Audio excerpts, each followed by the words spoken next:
Hey everyone, it's Tyler. Quick heads up before the show. After we finished recording this episode, we noticed the mics occasionally got a bit staticky, so if you hear some pops during the episode, it's us, not you. We figured out the issue, so next episode should be back to normal. Just wanted to let you all know. Okay, PSA is over, so now on with the episode. Taldor's big into Aridin, the Church of Aridin, and Shuni sees himself as, or Imwid sees himself as like the protector of this kid. Aww. Except this kid sucks.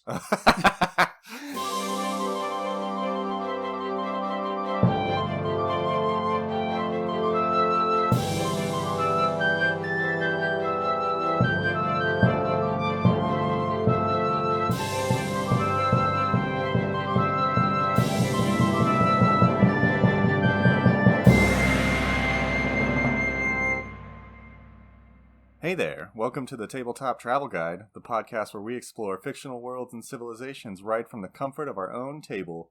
I'm Tyler, I've been playing TTRPGs for over 10 years, and I'm currently playing in 2 Pathfinder campaigns and GMing a third. I might have a problem. Yeah, I mean, we both do, so that's fine. I'm Ryan. I've also been playing for over 10 years. I am GMing a Pathfinder campaign, and I'm also playing in a Starfinder campaign right now. Yeah, so in the last episode, we started our adventure in the world of Golarion, the campaign setting for the RPG Pathfinder, with the metaphor about charcuterie boards, which I'm told by my wife kind of got away from us. Apparently, neither of us know how to build a proper charcuterie board. No, so don't take food lessons from us. But regardless, while last episode was kind of a sampler of the world, today we're going to dig a little bit deeper and focus on one area of Golarion. So Ryan, what do you have for us today? Yeah, so today we will be talking about the nation of Taldor. Okay. And Taldor is a big historical topic. Where's Taldor? Taldor is in the northeastern part of the Inner Sea. Okay. So we talked about Absalom and the Starstone and Aridin last week. Yeah. A lot of that's going to tie into what we talk about today. You could probably even see Absalom from like a clear day from Taldor. Oh, that's cool. And so here I actually have like a historical artifact. Oh. It is an old postcard Okay. from Opara, which is actually the capital of Taldor. Nice. And so I'm going to show Tyler here. That looks very picturesque. Yes. This is Taldor at its peak. We got literal gilded ceilings or gilded roofs made of gold. Like gold domes. Gold domes. We got marble. We got some crystal blue water. It's a shining, beautiful empire at its height. Nothing could stop it. I would vacation there. That sounds awesome. Of all the places we've talked about so far, this may be our best chance so far for a decent vacation. I like it. Let's go there. Yeah.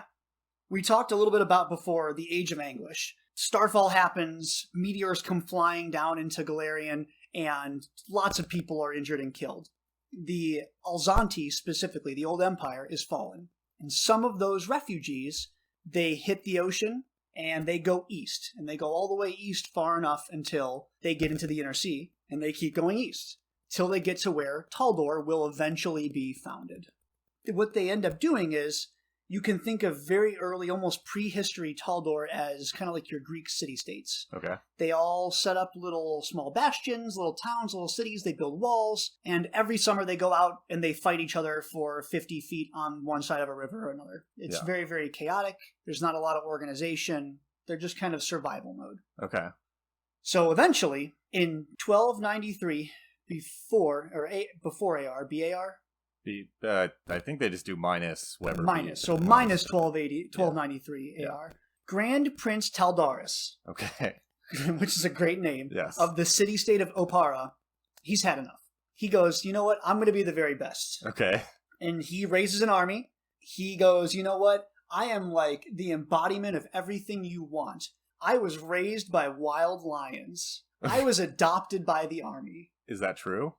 Was he actually raised by wild lions? It can neither be confirmed nor denied, kind of a thing. So it is possible he was raised by lions. It's probably unlikely he was raised by lions. But you never know. Yeah, but the story goes he was raised by lions. A bunch of Oparan soldiers just find him and adopt him. Okay. So he's now like the child of the soldiers, and he eventually kind of rises through the ranks and becomes the leader of Opara. And like I said, he's had enough. So he goes on this 12-year campaign. Oh, wow. To, whether it's via warfare, economics, diplomacy, whatever it takes, and he unites Taldor, at least core Taldor, the central 15-ish provinces, the 15-ish major city-states, into a united nation. Okay, so it was pretty small up until then. Yes, yeah, he comes in, he goes, we have to stick together because there's bad things like orcs and kobolds and dragons and all kinds of other scary things in Golarion. So I'm going to be in charge. Okay. And it's not even called Taldor. It's only after Grand Prince Taldaris dies that everyone goes, aha, we should call ourselves Taldor. Fair. And there you go. We now have Taldor as a nation. Okay. And they do really well for the next 600-ish years.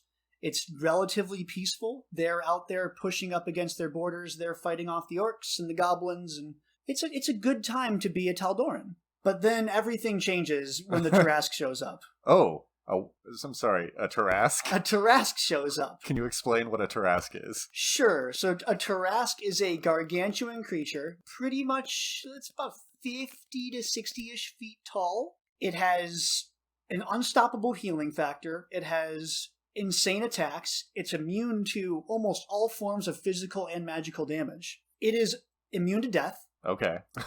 And it is the spawn of the god Rovagug. It literally is the embodiment of chaos and destruction. Wow.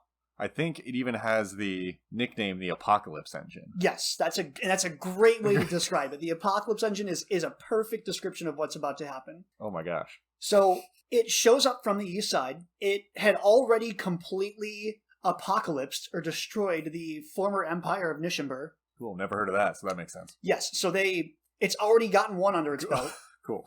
And it blows through the World's Edge Mountains. Literally, just knocks a few mountains down to come to Taldor. Oh my gosh. And Taldor pretty much has no counter. Yeah, as you wouldn't, because it's an apocalypse. It's an apocalypse engine. So Taldor kind of just accepts it. The Tarrasque just runs around. It destroys the vast majority of major Taldor cities. It lays waste to the countryside. It kills a huge percentage of the Taldoran population. Yeah, that checks out. And then just keeps going west. It's on an east to west rampage, so it just keeps going. And Taldor kind of looks around, and they decide as a people to pick up the pieces and not let that destroy them. Man, that's really hopeful for a group who just got wrecked. Yes, it's hopeful on one side. It's also one of the organizing reasons for Taldor was there's all kinds of other scary things, right? Yeah, so the Tarrasque has come and gone, but there are still all these other threats. I mean, I guess it makes sense from if you think of the Tarrasque as just a natural disaster. Right. You're not going to just be like, oh, well, not picking up, I guess. I guess I die here now. Yeah, humanity picks up the pieces. Yeah. So they spend the next 200-300 years rebuilding. Takes 2 to 3 centuries to come out of this. And they double or even triple down on infrastructure. Infrastructure. Yes. Roads. Infrastructure. Ports. Yes, it is. It's infrastructure century in Taldor. Perfect. Roads, canals, aqueducts. Anything to help the population bounce back. Yeah. And or anything to allow the quick movement of Taldoran soldiers to put down rebellions. Okay. And you're going to see this little bit of dichotomy from this point on in Taldoran history, where on one hand, the Taldorans are extremely proud of their heritage, and they think they are the best. But at the same time, Taldor is a very strong military state, and they kind of go out and put people down and put down rebellions and explore a bunch and do a whole bunch of other stuff. Yeah. So then Taldor is slowly rebuilding, and there's a nation to the southeast called Kadira. Okay. Kadira and Taldor start to also skirmish. Makes sense. So they've just kind of come out of this rebuilding process, and now they're already in a cold war with a nation to their southeast. And it's looking like things are going to get way worse, and then our buddy Aridin shows up. Yeah, Aridin. A friend of the pod, you might remember. Can we please call Aridin friend of the pod every single time? That is so perfect, because he's just going to keep popping up all over the place. So especially from Opara, you could have probably watched the Starstone stuff occur. Was Opara around before Absalom was Oh, yes, for sure. 100%. So Opara is a civilized capital when the raising of the island occurs. So you just come out one day, and you're like, I love, was there an island there? That's new. Oh, okay. So Aridin shows up. He brings the island up. He starts establishing Absalom. And being Elzanti, the literal last Elzanti, Taldor sees in Aridin like their heritage. They see themselves as the inheritors of the Elzanti tradition and the Empire.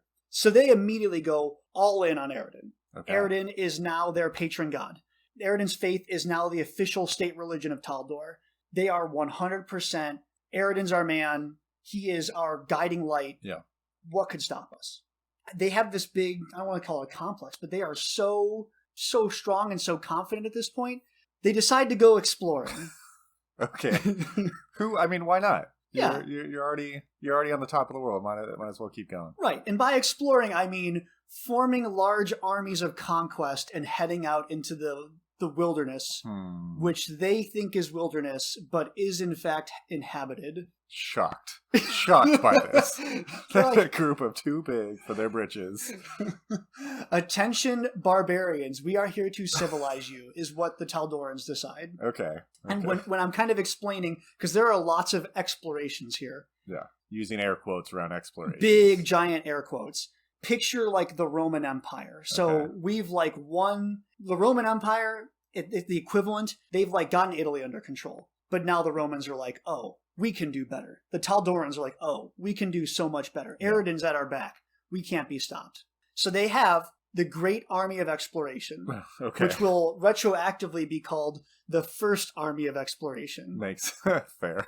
General Porthemos, he goes, okay, to the north and the west, there's this big forest, the Verduran Forest. There are these evil, sinister, vile druids that harass our homes.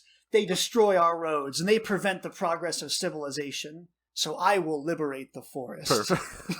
Protect the forest from the druids who like forest. Yes. The druids do not agree with this, but he is successful in stamping out the great evil of the druids. Mission accomplished.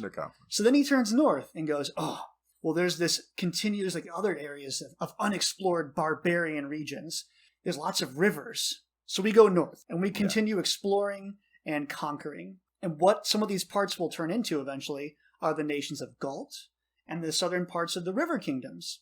And then he gets through all these places, he establishes protectorates, and he goes, I'm not done yet.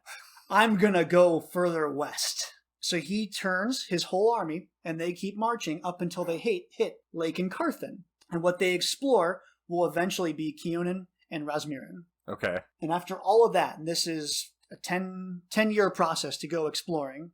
Exploring. Just move an army. Right. 10 years. We're just exploring. That's 10 years. Fair, 10-year campaign. He says, I've had enough. I got it. I did it. I've explored all I can explore. And he ends it. Okay. And that's 37 AR. So Taldor leans in. They start to settle these places that they've explored. Yeah. And it takes them 500-ish years to get the bug again, get the itch. Yeah. They have all these wonderful lands. They have all these new peoples under their control. Maybe we should go exploring again. Yeah, there's always more lands. there's lots more land. So 499 AR. Okay. The second army of exploration. So that's what, like 4? Okay. So we went from 37 to 499. So right about 500 years. Okay. Yeah. Wow. We had that little lake we found. Yeah. Wouldn't it be cool if we kept going along the lake? Okay. There's lots of room to explore around the lake. So they go north and west around Lake Carthan. And they explore all of the other humans who live in these lands, called the Kelids and the Varisians. Oh, yeah. Okay. And they explore them real good. Real good at exploring.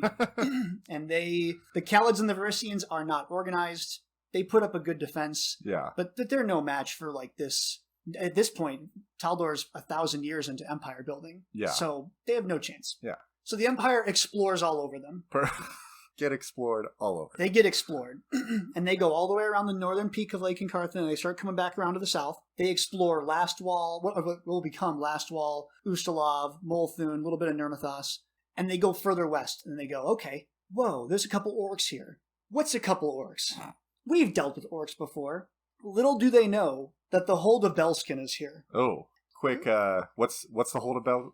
The Hold of Belskin is an orcish nation. Oh. It's centered around like a sky citadel, which we haven't really talked about, Yeah. but it's an old dwarven citadel, basically. Full of orcs who fight real good. Orcs who fight real good. Okay. And the Taldorans get a little bit big for their britches, and they go, well, what's a couple orcs? They lose that fight. And that functionally ends the second army of exploration. First guy got bored. Second people got orcs. Yes, they lose, but the orcs also aren't really interested in conquering. Yeah. The orcs just don't want a bunch of humies in their lands. They don't want anyone exploring their understandable. Areas, which is completely understandable reaction to people coming into your land and being like, mine. It's a very reasonable take. So, yeah, the Taldorans lose in this second army of exploration, and it scratches the itch for another 1,000 years. Okay. So 499 through, again, 10-ish. You can assume all these campaigns are 10-ish years. Yeah. So then jump forward to 1520 Okay, AR. so about almost double the time between first and second. Yes, so we're going a little bit further between our hits. Okay.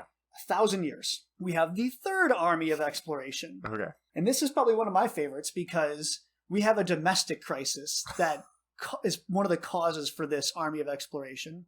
On Kortos, the island that Absalom got risen up out of the lake, out of the inner sea. Yeah. Oh boy, Taldor is hemorrhaging citizens. They're all going to Absalom. Okay. So all along Oprah and all the Taldoran cities, everyone looks around and goes, "Wow, it'd be really cool, lakefront property." Yeah. So. Forget this inland crap. Exactly. I want to go live on a private island, literally run by a god. Who won it? Right. That sounds great. Right. So in response to this domestic crisis where they're like, oh my gosh, people don't think Taldor is awesome. Like everyone wants to go to Absalom instead. Let's go exploring again. Baby, please come back. I'll go exploring for you. We can do it's just like the olden days. We'll go exploring again. We'll get our glory back. We never travel anywhere anymore. And so this time they think, okay, we went north and we kind of encircled at least part of Lake Incarthen. Let's just go straight west. Okay. So we're going to stay next to the inner sea and we're just going to go as far west as we can. We think there's an ocean way out there. Let's see if we can reach the ocean. And they're ultimately successful. They go all the way along the northern shore, all the way to the western edge of Avistan, where the Arcadian Ocean is. Okay. So they get to the border. Yeah. And they did it. Mission accomplished. Mission accomplished. They went all the way. They look out and like, there's only ocean. There's nothing more to the west to conquer. Perfect. So then they go, well, we still want to explore though. So then they go north. So at this point, they've kind of like almost just made an entire loop around Avistan. Yeah, we're kind of doing the clockwise loop back around the northern shore and then back up towards Lake Incarthen. Okay. They established the port city of Corentin, where the Arch of Eredin is, which is basically Gibraltar. Okay. And Gibraltar in modern times. Yeah. And then, they go back north and they re-explore parts of Lake Incarthen that were previously explored. Been there, done that. Yes. Which, again... We always like a good rerun. Always like a good rerun.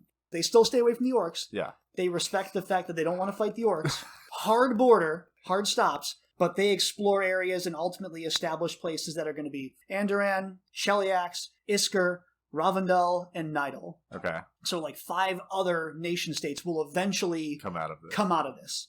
We're an empire now. Yeah. It wasn't just buffing our confidence up. Taldor is an empire. Yeah. And it went so well, we're not very long until our next hit. Okay. So it's not going to be another 2,000 years or... No. Okay. No. In fact, it's only about 150 years. We go from 1520 to 1683 AR. So the shortest amount of time between explorations. Again, you're you can't be stopped. We just went all the way to the ocean. We have basically the country. Exactly. The fourth army of exploration. Okay. So General Callistus is thinking, I need to build my personal resume, and what better way to build your resume in Taldor than some good, old-fashioned exploring? Of course. So he goes north, kind of out of where current-day Andoran is. Okay. And he fully now explores and integrates Isker, or what will become Isker. And while not huge in terms of territory, this is the first instance of what we can, in the podcast, probably call a straight-up genocide. Oh. Where he rolls in and he starts the war, but it'll last for centuries, called the Asbidel Campaign. The Taldorans will pretty much slaughter the Isker people. So we went from quote-unquote exploration to pretty hard into real bad. Yes. The Taldorans at this point, no one can really stop them, Yeah. at least in the northern part in Avistan, and they don't like the Isker, the people of Isker, and they exterminate them and move back into their lands and take their lands and their gold and their resources, and they win. Yeah. The Fourth Army of Exploration is wildly successful from a Taldoran perspective. Yay. Yeah, it's bad. So then we have from 1683 to 2009 AR, so we make it 400-ish years. Okay, we got the bloodthirst out. We got the bloodthirst out a little bit. We want to go even further north. Oh my gosh. So we... Guys. And there's not a ton of record about who was leading this exploration. Bits of Numeria, Brevoy, what will eventually become the River Kingdoms, all of that is formally now explored and annexed into the Taldoran Empire. Okay. And this is kind of peak Taldor. So if you look at like the map, we are pretty close to, it's not going to get any bigger than this. We'll add some of the maps and the routes to our Instagram page. Yes, we'll get some sort of annotations up there. Yeah. So only less than a generation, I guess one generation, from 2009 to 2080, Taldor looks around and goes, we have conquered functionally the entire continent of Avistan. There's not a whole lot of other places to go. We don't want to deal with the orcs. I don't like orcs. So let's go south. Okay. So General Estros Maraban, he does an amphibious landing across the inner sea into Garund, which is that southern continent. Yeah. And it goes great. Oh, gosh. At least initially. Yeah. They successfully land. They have this gigantic siege ram called the Worldbreaker. Of course you would. Which, like, magically, if you bang it into a wall 2 or 3 times, the wall just crumbles. They are an unstoppable... They are almost as unstoppable as the Tarrasque before. They are, almost a force of nature. The Apocalypse Engine, followed by the Worldbreaker. Yes. They got inspiration. Yes. So they're doing great, and they do great for 9 years. But they run into this guy called the Gorilla King. Oh. And they have the Battle of Nazca in 2089, and they lose. The Gorilla King defeats them. Nice. And they are forced to essentially tuck tail. They walk the long way back around the inner sea and end up back in Taldor, like Taldor proper, their central provinces. Yeah. This is the fall, right? So we are at Taldor Prime now. They have a little bit of territory along that eastern corner of the island, of the lake, and it's only going to come down from here. So they ended with the Worldbreaker. Yes, and they lost the Worldbreaker. Oh, yeah, you don't want to lose that. We have this awesome weapon called the Worldbreaker. Well, were you watching it, Tyler? I knew I left it somewhere. Dang it! We left the Worldbreaker behind. It was here last time I saw it. It is rumored that the Gorilla King keeps the Worldbreaker, hanging in his throne room, and he, shows it to all of his visitors, yo. Heck yeah, I would. I'd mount that stuff on my wall. You want to hear about the time I beat the Taldorans in one man-on-man combat? Man. And then points to the Worldbreaker. Yeah, I ain't even mad. That's, Taldor might have started out pretty cool. That seems like they got what was eventually coming to the... Eventually you're going to hit a wall that's too big. Yeah, but you can look back, right? So they're established, the first peoples... Taldor proper is established in negative 1293.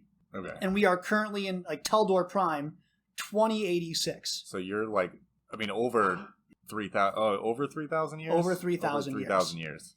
And there's still a lot more to go. But at least for my history of Taldor, we're going to kind of stop here. They have all the people, all the territory, all the resources. Everything's going wonderfully. And spoilers for next part, things are going to start going less wonderfully. So we have hit the apex of the roller coaster. Yes. And there's nowhere to go but down. Yes, but if you were, if talking about vacationing, if you were to go to Opara right now, you are the center of, the civilized world. Yeah. Everything flows into Opara and the Taldoran Empire. It's the Roman Empire at its height, right? Yeah. Every cultural, scientific, everything is concentrated in Taldor. I mean, I'd vacation there. That sounds awesome. It would probably be... Again, they are gilding their roofs with gold. They run out of things to spend money on. So, gold roofs. Okay. Cool. So that's where we're at. I'm going to stop there at Taldor Prime, in its prime. Perfect.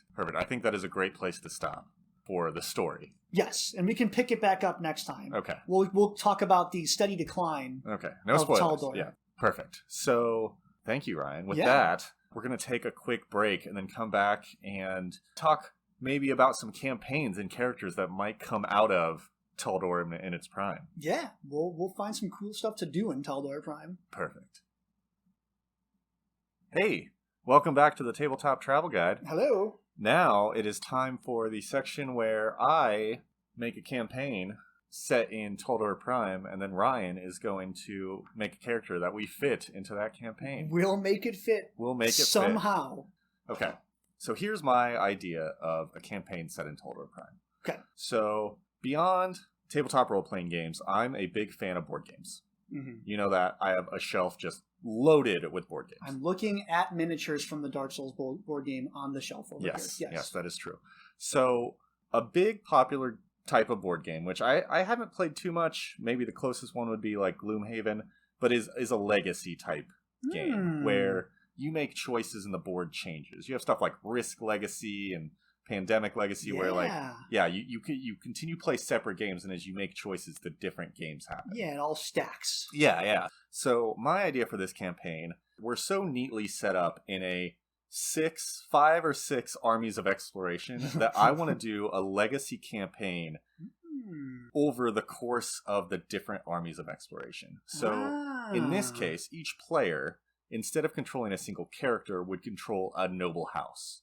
In the first army of exploration, they all control the head of the noble house, the one that starts, Sure. Yeah, they're all directly in like why it happened. Yeah.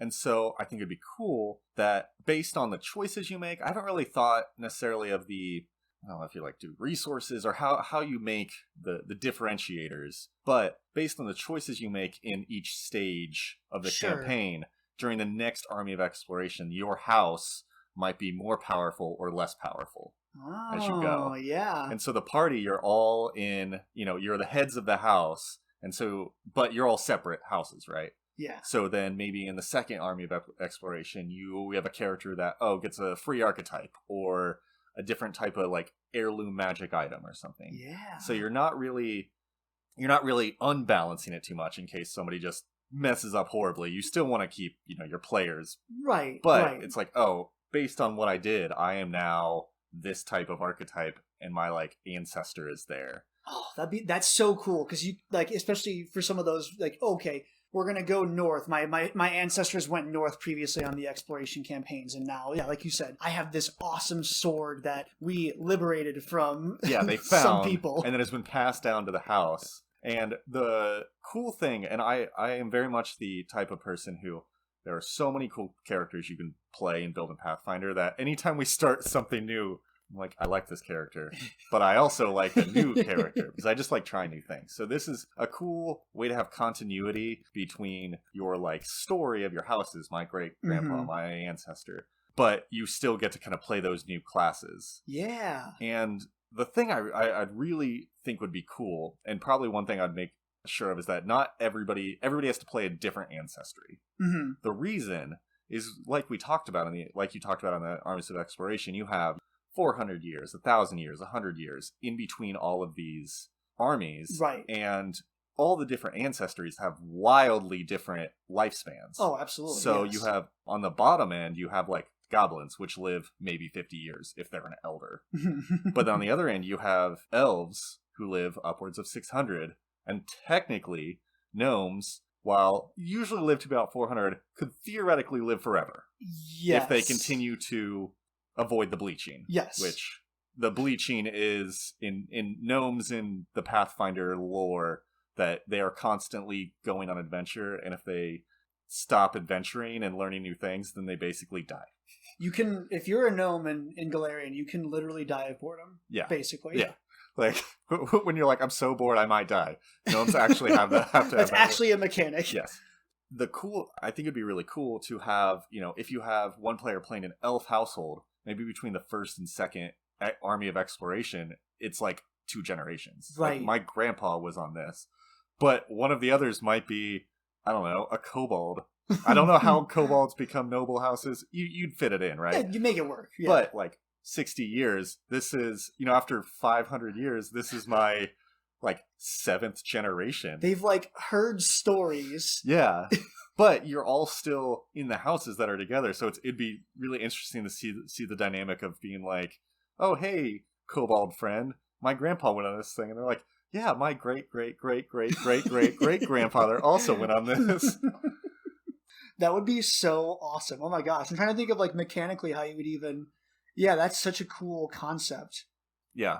I told you before we started recording that I am going to really get annoyed with all the ideas we make. Because I thought of this while I was falling asleep a couple nights ago. And I'm like, dang it, I really want to play this right now. Oh my gosh. This also could be a really good... Not to say a back burner, but you could almost play this even on I forget what it's called, when you play online or asynchronously. Oh yeah, a play-by-post. Yeah, a play-by-post almost, where you could have your in-person sessions for big moments, but you could also be texting or emailing back and forth oh, here are all the backroom maneuvers that we're doing in between the major campaigning issues. That'd be cool. So next week our intro is gonna be we're playing in 4 Pathfinder campaigns. Oh my gosh, we cannot. We cannot. We cannot spin any more to actually play in right now. Okay, that's my idea of a campaign. I really like the idea of it, and I just kind of like the dynamics between something unique, different resources, different houses. Yeah, shifting things up. Yes. So then to integrate into that idea, I think I got a good one for you. Okay. So I created this, it's a fighter, and I'll preface this by saying when I do some character generation, a lot of times I like to use some random number generators, and I have a table for NPC generation.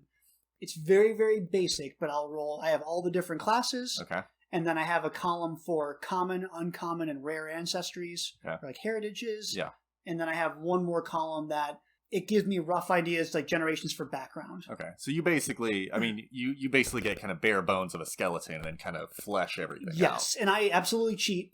For this one specifically, I think I rolled the class 3 or 4 times. Until you got... I kept getting wizard. I was like, I don't want to build a wizard right now. Fair. So random generation, but also more as an instigator of creativity, not as a hard rule of, well, I guess I'm doing this now. Yeah. Okay. So tell me about your character. Yes. So I have Imwood, the Shuni fighter. Okay, what is a Shuni? So Shunis are basically bipedal pugs. They are standing dogs. Yes. And I think technically Shunis can be other breeds of dog, but all the pictures are pugs. I think you technically have a bipedal corgi if you wanted. Yes, pugs and bulldogs are a lot of the official art. I don't think anyone would ever be mad or prevent you from playing this is my golden retriever Shuni. The best friend. Anyway, okay, so Imwood the Shuni. Yes, Imwood the Shuni. So Imwood starts life born to a noble family. Okay. The youngest son of the Vatia family, Pertuis Vatia. And it is said in Shuni lore that the Shuni were created by Aridin himself to serve as loyal companions for those who need them. So we kind of tie it back into our Aridin stuff we talked about previously. Yeah. Taldor's big into Aridin, the Church of Aridin. And Shuni sees himself Imwood sees himself as the protector of this kid. Aww. Except this kid sucks. This kid sucks. This kid is selfish.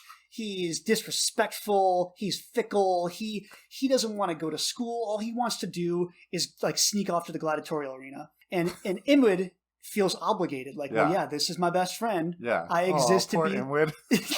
I exist to be this kid's best friend. And one day, while they have snuck off to the gladiatorial arena, something happens. There's an uprising or maybe a fighter who wasn't supposed to wins, and there's an uprising in the arena. And Imwood successfully defends Pertuis. Okay. And gets him out and saves him. Oh. Nice. And another one of the gladiators kind of sees Imwood, takes him under her wing. Is you know what?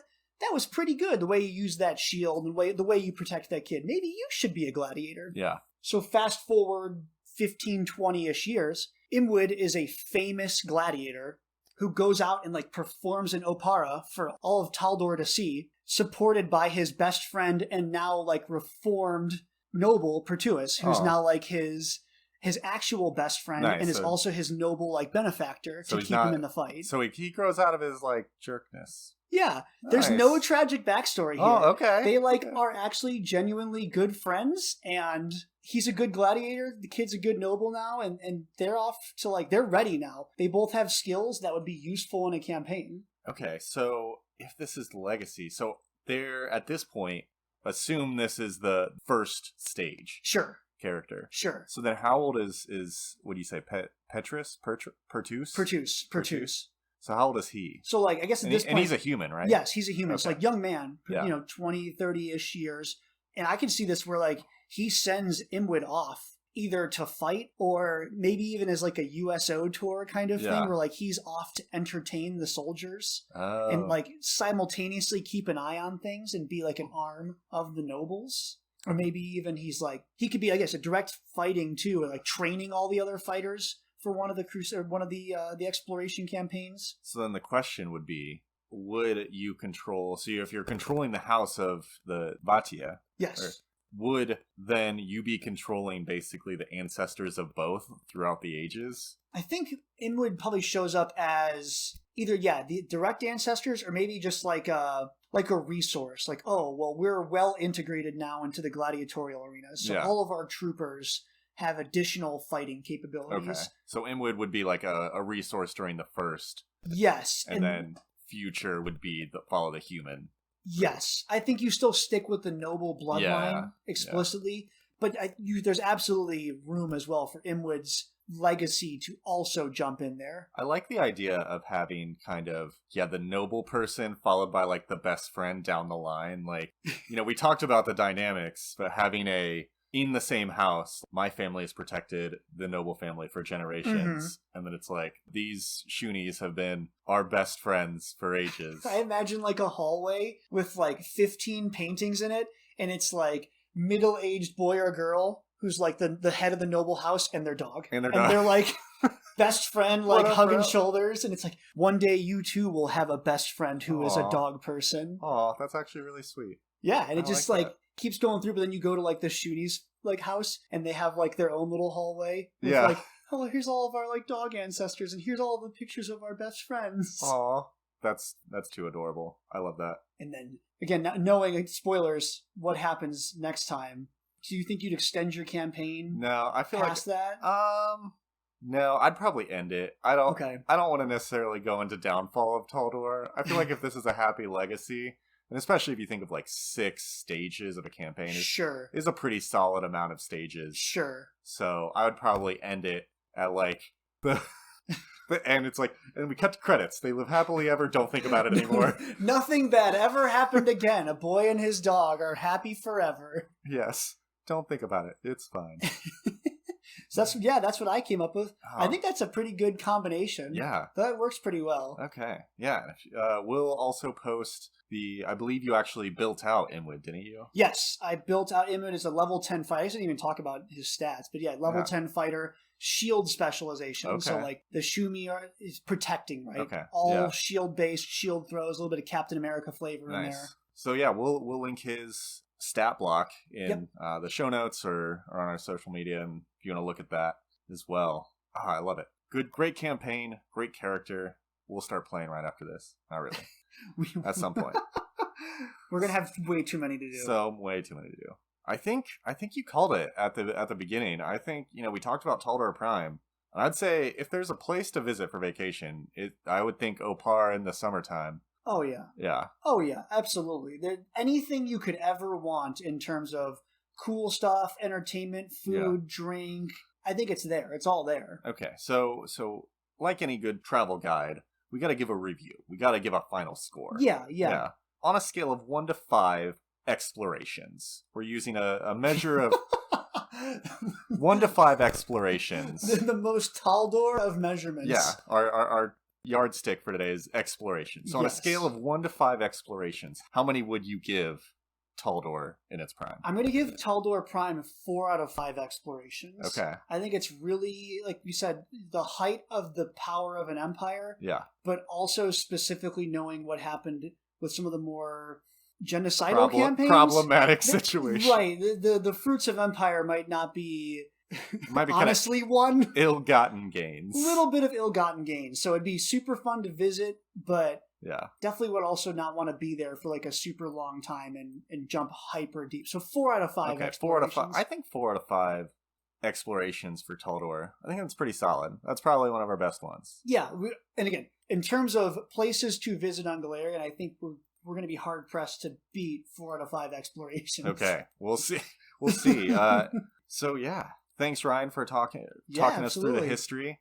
On the next episode, like he said, we'll be talking about Taldor more today. Remember that I think you ended at 2800, so we're about 2000 years present day ahead of that. We got a lot to go. We got a lot. There's a lot of other things that happen from now until current day. Cool. That'll all be in the next episode. So until then, safe travels, guys. Happy travels.